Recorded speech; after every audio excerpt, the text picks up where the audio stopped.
ଆଗକୁ ଆସିବାକୁ ଯାଉଛି ସୁଦଶା ବ୍ରତ। ତ ଯେଉଁମାନେ ବି ଆଗକୁ ସୁଦଶା ବ୍ରତ କରିବା ପାଇଁ ଯାଉଛନ୍ତି, ବ୍ରତ ପୂର୍ବରୁ ନିହାତି ଥରୁଟିଏ ଭିଡ଼ିଓଟିକୁ ଦେଖିବା ଦରକାର। ତେବେ ଆସନ୍ତୁ ଡେରି ନ କରିକି ଆଜିର ଏହି ସୁନ୍ଦର ଭିଡ଼ିଓଟି ଆମେ ଆରମ୍ଭ କରିବା। କାରଣ ବ୍ରତ କରିବା ପାଇଁ ହେଲେ ଏସବୁ ନିୟମ, ଏସବୁ କଥା ଗୁଡ଼ିକ ସମସ୍ତଙ୍କୁ ଜାଣିବା ଦରକାର ଅଟେ।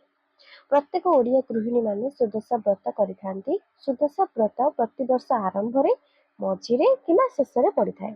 ଚଳିତ ବର୍ଷ କିନ୍ତୁ 2025ରେ ଜୁନ୍ 5 ତାରିଖରେ ସୁଦଶା ବ୍ରତର ତିଥି ପଡ଼ୁଛି। ମାଣବସା ଗୁରୁବାର ପରି ସୁଦଶା ବ୍ରତ ମଧ୍ୟ ମା ଲକ୍ଷ୍ମୀଙ୍କର ଅଧିକ ପ୍ରିୟ ବ୍ରତ ହୋଇଥାଏ। ସେଥିପାଇଁ ପ୍ରତ୍ୟେକ ନାରୀମାନେ ସୁଦଶା ବ୍ରତ କରିଥାନ୍ତି ମା ଲକ୍ଷ୍ମୀଙ୍କୁ ସନ୍ତୁଷ୍ଟ କରିବା ପାଇଁ। ସୁଦଶା ବ୍ରତ କେହି କେହି ଘରେ ପୂଜା କରନ୍ତି, କାରଣ ଘରେ ପୂଜା କଲେ ଆମକୁ ଶାନ୍ତି ମିଳେ ଆଉ ବହୁତ ସମୟ ମିଳେ ପୂଜା କରିବା ପାଇଁ। ଆମେ ପିଠାପଣା କରି ଭୋଗରାଗ କରି ନୀତି ନିୟମର ପୂଜା କରନ୍ତି।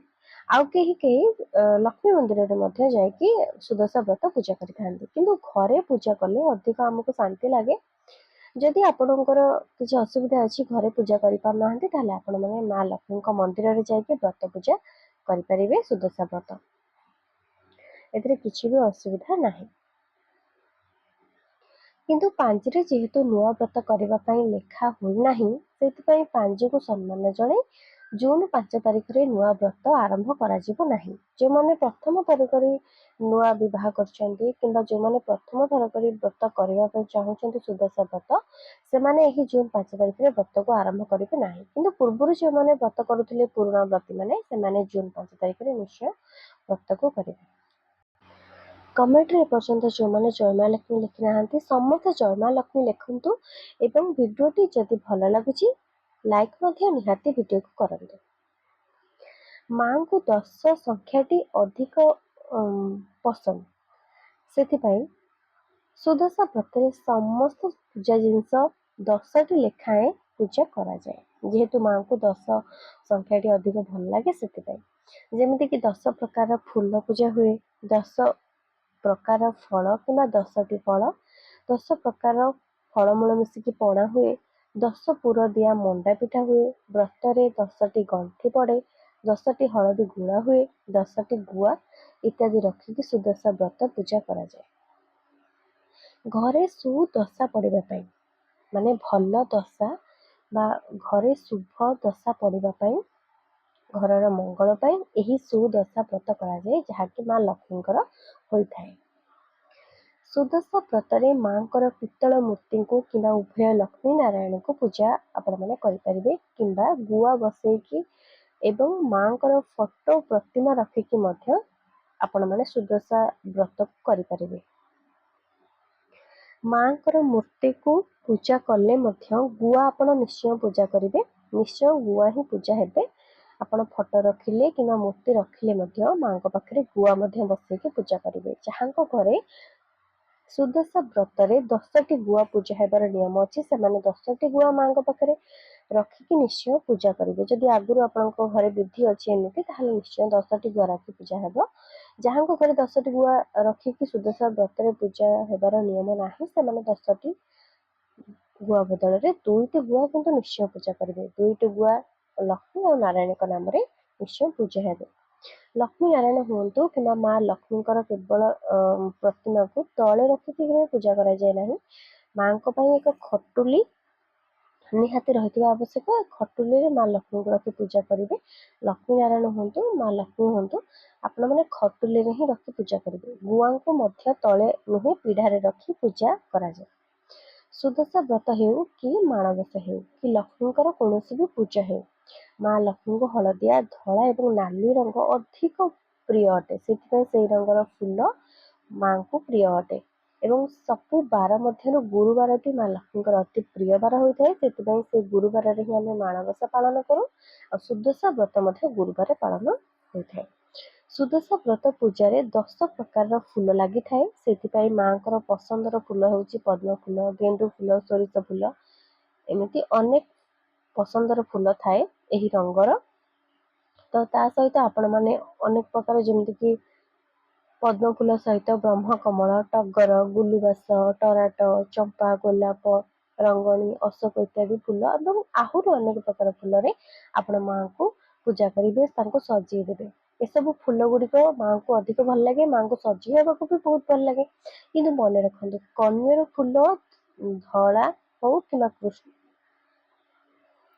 ଦେଖନ୍ତୁ କନିଅର ଫୁଲ ହେଉ ଧଳା କିମ୍ବା କୃଷ୍ଣ ଅପରାଜିତା ଫୁଲ ହଉ, ଧଳା ରଙ୍ଗର ଅପରାଜିତା ହଉ କି କୃଷ୍ଣ ରଙ୍ଗର ଅପରାଜିତା ହଉ, ଏଇ ଫୁଲ କେବେ ବି ମାଙ୍କ ପାଖରେ ପୂଜା ହୋଇନଥାଏ।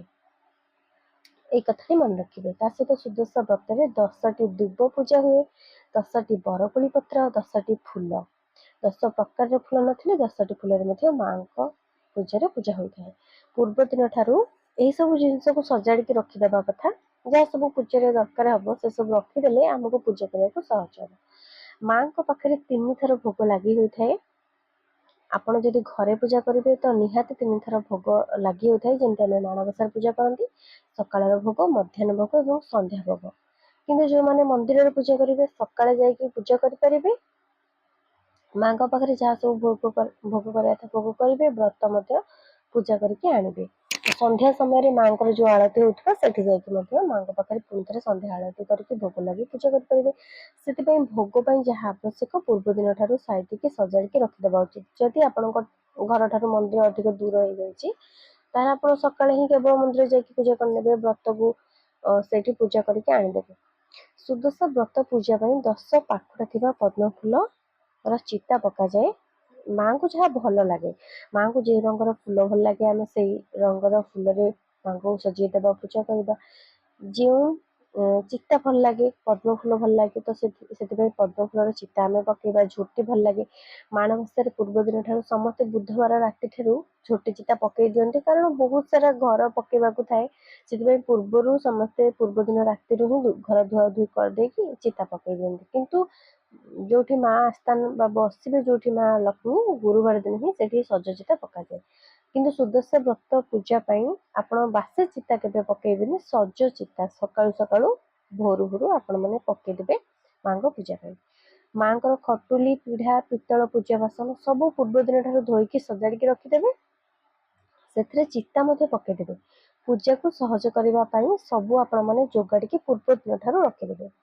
ବ୍ରତ ଦିନ କଳା ରଙ୍ଗର ଶାଢ଼ୀ, ଚୁଡ଼ି, ଟିକିଲି ଇତ୍ୟାଦି କେବେ ବି ପିନ୍ଧିବେ ନାହିଁ। ମାଙ୍କୁ ଧଳା କିମ୍ବା ହଳଦିଆ ରଙ୍ଗ ଅଧିକ ପସନ୍ଦ ଅଟେ, ତେଣୁ ବ୍ରତ କରୁଥିବା ପ୍ରତ୍ୟେକ ନାରୀମାନଙ୍କୁ ଧଳା କିମ୍ବା ହଳଦିଆ ରଙ୍ଗର ଶାଢ଼ୀ ହେଉ, କଟନ ସୂତା ଲୁଗା ହେଉ, ଏସବୁ ସେଦିନ ପିନ୍ଧିଲେ ମା ଅଧିକ ଖୁସି ହୁଅନ୍ତି। ସେ ରଙ୍ଗ ଯେହେତୁ ଭଲ ଲାଗେ ମାଙ୍କୁ, ସେଥିପାଇଁ ସେ ରଙ୍ଗ ପିନ୍ଧାଯାଏ।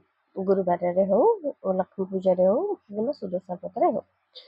ଯେଉଁଥିରେ ନାଲି ରଙ୍ଗର ଶାଢ଼ୀ ଥିବ ବା ଫୁଲ ପଡ଼ିଥିବ ସେମିତି ଏକ ଲୁଗା ପିନ୍ଧିବେ, ନାଲି, ହଳଦିଆ କିମ୍ବା ଧଳାର। କିନ୍ତୁ ବ୍ରତ ଦିନ ପ୍ଲେନ୍ ଶାଢ଼ୀ କେବେ ପିନ୍ଧିବେନି, ଠିକ୍ ଅଛି। ଯେମିତିକି ଆପଣମାନେ ପୁରା ସାଧା ଧଳା ରଙ୍ଗ କିମ୍ବା ପୁରା ସାଧା ହଳଦିଆ ରଙ୍ଗ, ସେଥିରେ କିଛି ନା କିଛି ଫୁଲ ପାଢ଼ୀ ଥିବ ନୀଳ ରଙ୍ଗର, ଠିକ୍ ଅଛି। କିମ୍ବା ଆପଣମାନେ ନାଲି ହେଉ, ଟିକେ ଫିକା ରଙ୍ଗ ହେଉ, ଯେମିତିକି ମାନେ ହାଲକା ପିଙ୍କ କଲର ଶାଢ଼ୀ ଥିବ, ଯେତେ ସବୁ ହାଲକା କଲର, ଘିଅ କଲର, ଏସବୁ ରଙ୍ଗ ପିନ୍ଧିପାରିବେ। କିନ୍ତୁ ଯେମିତିକି ପୁରା ଗାଢ଼ା ରଙ୍ଗ, ନୀଳ ରଙ୍ଗ, କଳା ରଙ୍ଗ ଏସବୁ ସେଇଦିନ ପିନ୍ଧିପାରିବେ, ବୁଝିହେଲା। ବ୍ରତରେ ଏସବୁ ରଙ୍ଗ ପିନ୍ଧାଯାଏ ନାହିଁ। ସୁଦଶା ବ୍ରତରେ ପିତା, କଷା, ଆମିଷ, ପିଆଜ, ରସୁଣ, ଛତୁ, ମସୁର ଡାଲି, ବାସି ଖାଦ୍ୟ ଏସବୁ ଖାଇବା କଥା ନୁହେଁ ଏବଂ ଅନ୍ୟ ଘରେ ବ୍ରତ ଦିନ ମଧ୍ୟ କେବେ ବି ଖାଇବା କଥା ନୁହେଁ। ଖାଇବା ପିଇବା ସହିତ ମନକୁ ମଧ୍ୟ ନିୟନ୍ତ୍ରଣରେ ରଖିବା ଉଚିତ। ବ୍ରତ ହେଉଛି ଆମେ ଆମ ମନକୁ ନିୟନ୍ତ୍ରଣରେ ରଖିବା, ଆମ ଖାଇବା ପିଇବା ଉପରେ ମଧ୍ୟ ନିୟନ୍ତ୍ରଣ ରହିବା ସେଥିପାଇଁ। ଏବଂ କାହାକୁ ବ୍ରତରେ ଗାଳି ଦେବା ନାହିଁ, ମିଛ କହିବା ନାହିଁ, କାହାକୁ ଅପମାନ ମଧ୍ୟ ଦେବା ଉଚିତ ନୁହେଁ। ବ୍ରତ ଦିନ ଘରକୁ ସଫାସୁତୁରା ରଖିବା, ନିଜେ ମଧ୍ୟ ସଫାସୁତୁରା ରହିବା ଉଚିତ, କାରଣ ମା ଲକ୍ଷ୍ମୀଙ୍କୁ ସଫା ପରିଷ୍କାର ରହିବା ଘର ହିଁ ଅଧିକ ପସନ୍ଦ ହୋଇଥାଏ। ମା ସବୁବେଳେ ସେଇ ଘରେ ହିଁ ବାସ କରନ୍ତି। ଗୁରୁବାର ସୁଦଶା ବ୍ରତ ଦିନ କାହାକୁ ଝାଡ଼ୁ, ବେଲଣା, ରୋଷେଇ ଘରର କୌଣସି ବି ଜିନିଷ ଅନ୍ୟକୁ ଦେବେ ନାହିଁ। ଏହା କଲେ ଘରୁ ଲକ୍ଷ୍ମୀ ଝାଡ଼ି ଚାଲିଯାଆନ୍ତି ବୋଲି ଯାହାକି ବିଶ୍ୱାସ ରହିଛି। ଯେଉଁମାନେ ସୁଦଶା ବ୍ରତ ରଖିବେ, ବ୍ରତର ବହି ଆପଣ ନିଶ୍ଚୟ ପଢ଼ିବେ। ମନ୍ଦିରରେ ପୂଜା କଲେ ମଧ୍ୟ, ଘରେ ପୂଜା କଲେ ମଧ୍ୟ, ଯେଉଁଠି ବି ପୂଜା କରନ୍ତୁ କିନ୍ତୁ ବହି ନିହାତି ପଢ଼ିବେ। ମନ୍ଦିରରେ ପୂଜା କଲେ ମଧ୍ୟ ଆପଣ ଘରକୁ ଆସିକି ଟିକେ ବହି ପଢ଼ି ନେବେ ଏବଂ ଅନ୍ୟମାନଙ୍କୁ ବ୍ରତର ମାହାତ୍ମ୍ୟ ବୁଝେଇବେ ଯଦି, ତାହେଲେ ଆହୁରି ଭଲ। ମା ଲକ୍ଷ୍ମୀଙ୍କୁ ହଳଦୀ ପାଣି, କ୍ଷୀର, ବାସ ଜଳ କିମ୍ବା ପଞ୍ଚାମୃତରେ ସ୍ନାନ କରିବା ଉଚିତ। ଗୁଆକୁ ହଳଦୀ ପାଣିରେ ଧୋଇ ଦେଇକି ଆପଣମାନେ ପୂଜା କରିବେ, ସେମିତି ପୂଜା କରିବେନି। ବ୍ରତକୁ ମାଙ୍କ ପାଖରେ ପୂଜା କରିସାରିବା ପରେ ମାଙ୍କୁ ଟିକେ ଛୁଆଁ ଦେଇ ହଳଦୀ ପାଣିରେ ବୁଡ଼େଇ 10ଟି ଗଣ୍ଠି ମା ଲକ୍ଷ୍ମୀଙ୍କ ନାମରେ ପକାଇ ଡାହାଣ ହାତରେ ଧାରଣ କରିବା ଉଚିତ। ବ୍ରତ ପୂଜା କରିବା ସମୟରେ ମାଙ୍କର ଗାୟତ୍ରୀ ମନ୍ତ୍ର ଉଚ୍ଚାରଣ କରି ପୂଜା କରିବା କଥା। ମାଙ୍କର ଗାୟତ୍ରୀ ମନ୍ତ୍ର ହେଉଛି ଓମ୍ ମହାଲକ୍ଷ୍ମୀ ଚ ବିଦ୍ମହେ ବିଷ୍ଣୁ ପତ୍ନୀ ଚ ଧୀମହି ତନ୍ନୋ ଲକ୍ଷ୍ମୀ ପ୍ରଚୋଦୟାତ୍। ଏହା ହେଉଛି ମା ଲକ୍ଷ୍ମୀଙ୍କର ଗାୟତ୍ରୀ ମନ୍ତ୍ର। ଆପଣମାନେ ଆକୁ ଜପ କରିକି ମାଣବସାରେ ହଉ ସୁଦଶା ବ୍ରତରେ ହଉ ପୂଜା କରିପାରିବେ, କିଛି ଅସୁବିଧା ନାହିଁ। ଆଶା କରୁଛି ଆପଣମାନେ ସୁଦଶା ବ୍ରତ ନିୟମ ବିଷୟରେ ନିଶ୍ଚୟ କିଛି ନା କିଛି ଶିଖିବାକୁ ପାଇଥିବେ, ଜାଣିବାକୁ ପାଇଥିବେ। ଯଦି ବି କିଛି ଶିଖିବାକୁ ପାଇଲେ ତାହେଲେ ଡେରି କାହିଁ କରୁଛନ୍ତି, କମେଣ୍ଟରେ ସମସ୍ତେ ଜୟ ମା ଲକ୍ଷ୍ମୀ ଲେଖନ୍ତୁ ଏବଂ ଭିଡ଼ିଓଟି ଯଦି ପସନ୍ଦ ଆସିଛି ତାହେଲେ ଲାଇକ୍ ମଧ୍ୟ ନିହାତି କରନ୍ତୁ। ଏମିତି ଶିକ୍ଷଣୀୟ ଭିଡ଼ିଓ ଯେଉଁମାନେ ଦେଖିବା ପାଇଁ ପ୍ରତ୍ୟେକ ଦିନ ଚାହୁଁଛନ୍ତି ଆମ ଚ୍ୟାନେଲକୁ ନିହାତି ସବସ୍କ୍ରାଇବ୍ ମଧ୍ୟ କରନ୍ତୁ। ଆଜି ପାଇଁ ଏତିକି, ରହିଲି। ଜୟ ମା ମହାଲକ୍ଷ୍ମୀ। ଧନ୍ୟବାଦ।